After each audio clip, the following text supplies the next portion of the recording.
You came home and found your pillow torn apart on the floor, or the corner of the couch chewed up, or trash scattered all over the kitchen, and the first thing you thought was, he did this on purpose. Be honest. Because it's hard not to think that way. You left, he stayed, and when you came back, destruction. It feels like retaliation. It feels like spite. It feels like he knows exactly what he's doing. But what if I told you that explanation is completely wrong?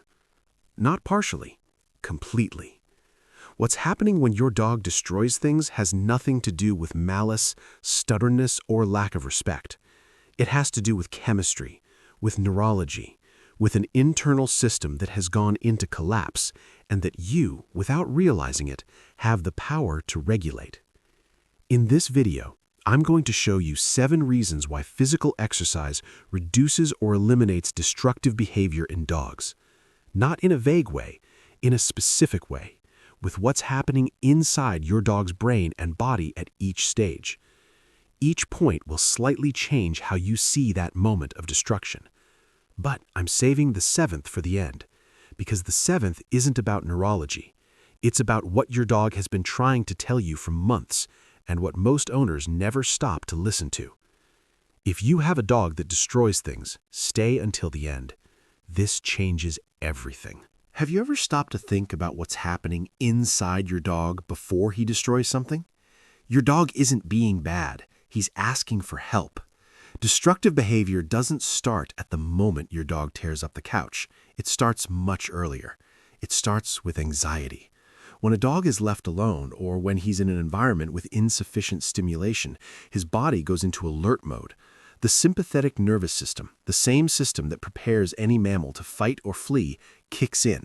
His heart rate rises slightly, his breathing changes, and cortisol levels, the stress hormone, increase. High cortisol in a body with nowhere to go. That's your dog's internal state before the destruction. And here's what most people don't understand. Chewing, scratching, tearing, all of these are discharge behaviors. They're ways the nervous system tries to release tension that has no other outlet. It's not sabotage, it's survival. Think about that for a second. A being in real physiological distress, searching for any way to regulate, and the only tool he has is his own body. Now, think about how you reacted the last time it happened. We yell, we point at the mess, we punish, and what happens? The dog's cortisol rises even more. The cycle deepens, and the next time he's alone, his nervous system is already conditioned to collapse faster. Physical exercise interrupts this cycle at its root. When a dog moves intensely, cortisol drops. The parasympathetic nervous system, the opposite of alert mode, takes over. The body enters a regulated state that can last for hours after the activity. It's not that your dog is too tired to destroy things, it's that he no longer needs to. The need disappears because the chemistry changes. But here's the question most people don't ask. Why do some dogs keep destroying things even after a walk? The answer is in item 2, and it has to do with something happening inside the brain, not the muscles. Have you ever heard someone say that a tired dog is a happy dog? It's true, but it's an incomplete truth. Because the problem for many dogs isn't a lack of physical fatigue, it's a lack of mental fatigue. And these 2 types of fatigue are produced by completely different systems, and one does not replace the other. Let me explain what happens in the brain of a dog that doesn't receive enough stimulation. Dogs are functional animals. Over thousands of years, they were selected to work alongside humans, herding, hunting, tracking, protecting. Each breed carries in its DNA a set of behaviors that have been reinforced for generations. Border collies need to move things. Beagles need to follow scent trails. Huskies need to pull and cover distance. When these behaviors have no outlet, the brain simply doesn't rest. It creates work. This happens because the dopaminergic system, the brain's reward circuit, needs activation. Dopamine is the neurotransmitter associated with anticipation, seeking, and motivation. When the environment offers nothing to seek, the brain starts seeking on its own. And what does it find inside your house? The pillow, the baseboards, the trash. Not because your dog intentionally chose these targets, but because any object that offers resistance, texture, or a different smell, anything that activates the seeking system, becomes a substitute for the work the brain was expecting to find. Here's the point that changes everything.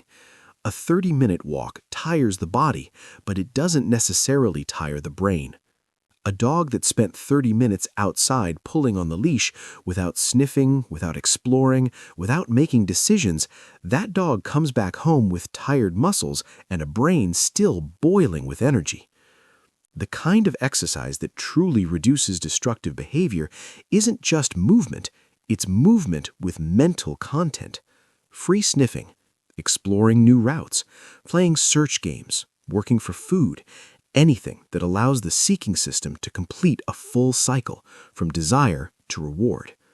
When that cycle is completed, dopamine stabilizes, the brain registers that the job is done, and the animal can finally rest for real. That's the kind of fatigue that lasts. But there's one detail almost no one considers.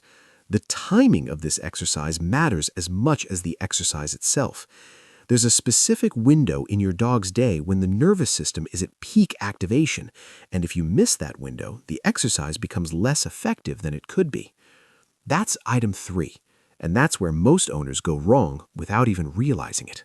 Think about the last time your dog became more agitated for no apparent reason. It was probably in the late afternoon, somewhere between 4 p.m. and 7 p.m.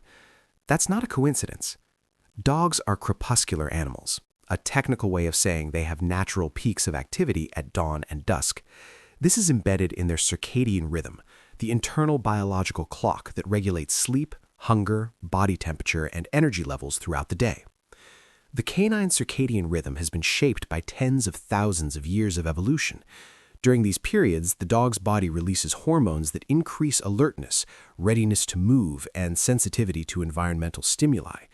In other words, your dog is biologically programmed to act at that time. And what's happening in most homes between 4 p.m. and 7 p.m.? The owner hasn't come home from work yet, or just got back and is tired scrolling on their phone, or is busy preparing dinner.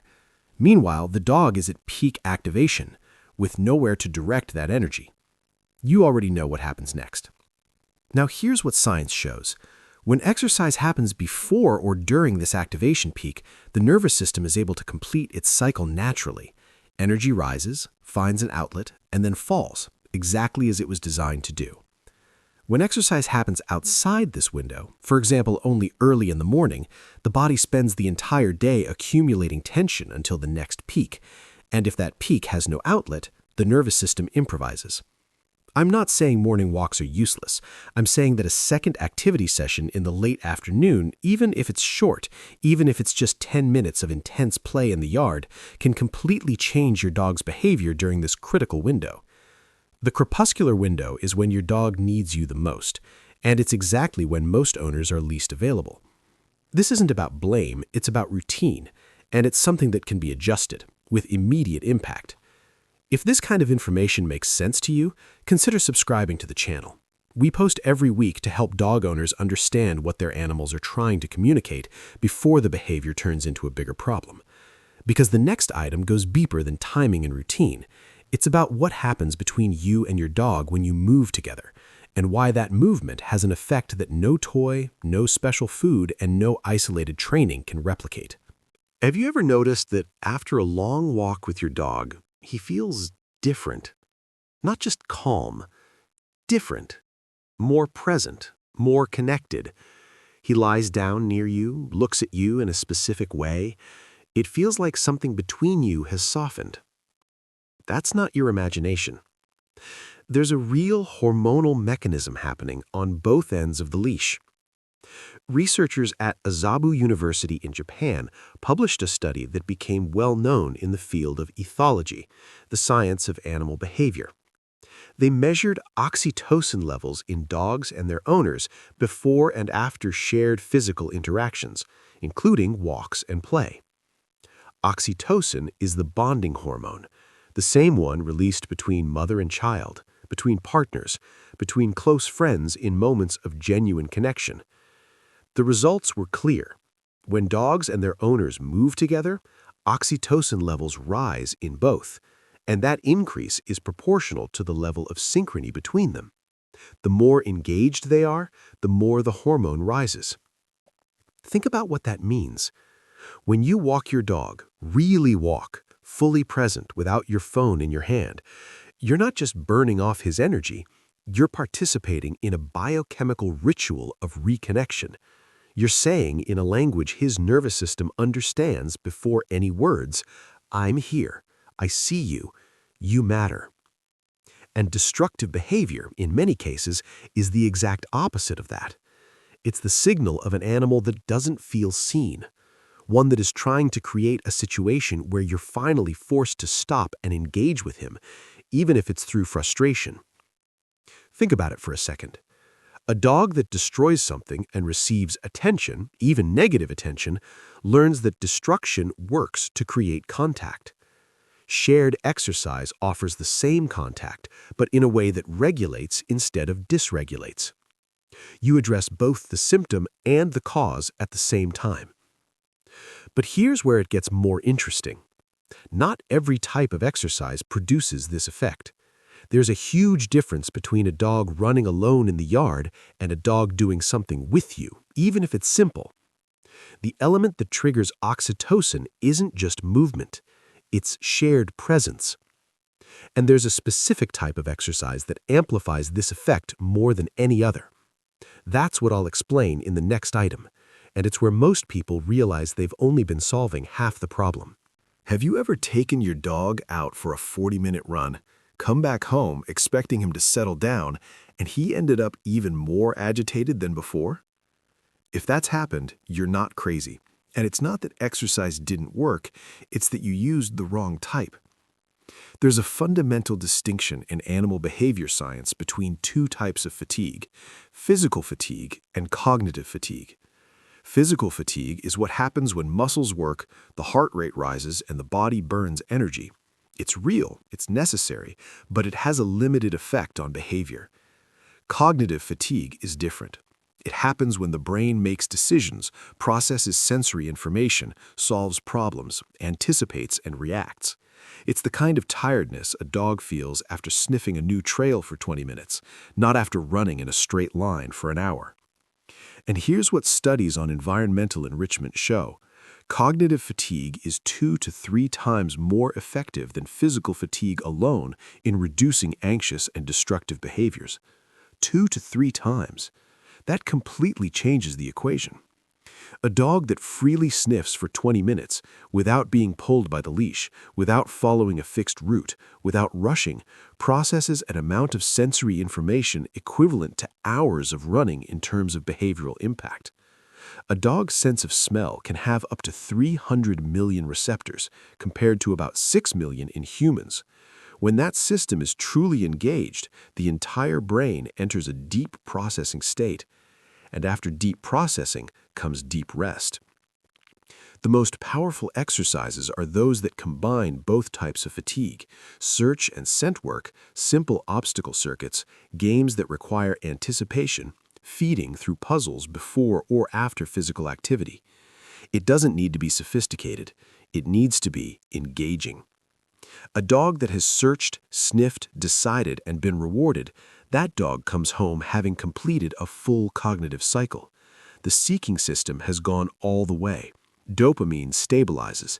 The brain registers, mission accomplished. That animal has nothing left to resolve.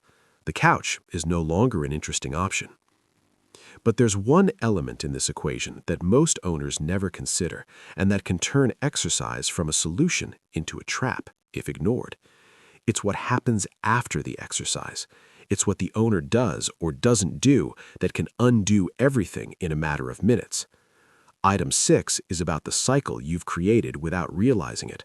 And when you understand what's happening, you'll recognize every step, because you've probably lived through all of them. Be honest for a second. When your dog destroys something, what do? Most people yell, point at the damage, lecture. Sometimes they completely ignore the dog out of frustration. Sometimes they comfort him afterward when the guilt kicks in. None of these responses are malicious. All of them are human. But all of them, without you realizing it, are feeding the very behavior you want to eliminate. There's a principle in operant conditioning, the foundation of behavioral science, called inadvertent reinforcement. It describes what happens when a response to a behavior, even a negative one, ends up increasing the likelihood that behavior will happen again. In simple terms, any attention is better than no attention. For a social animal, like a dog, a being that evolved to live in groups, to have a role within a collective, to orient itself through the reactions of others, being ignored is one of the most disorienting experiences there is. And what does destructive behavior almost always guarantee? Reaction, presence, contact.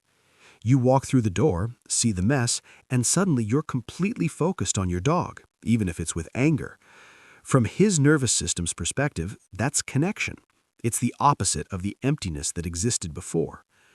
The canine brain doesn't process the difference between positive and negative attention with the same sophistication we do. What it registers is this behavior created presence. This behavior worked.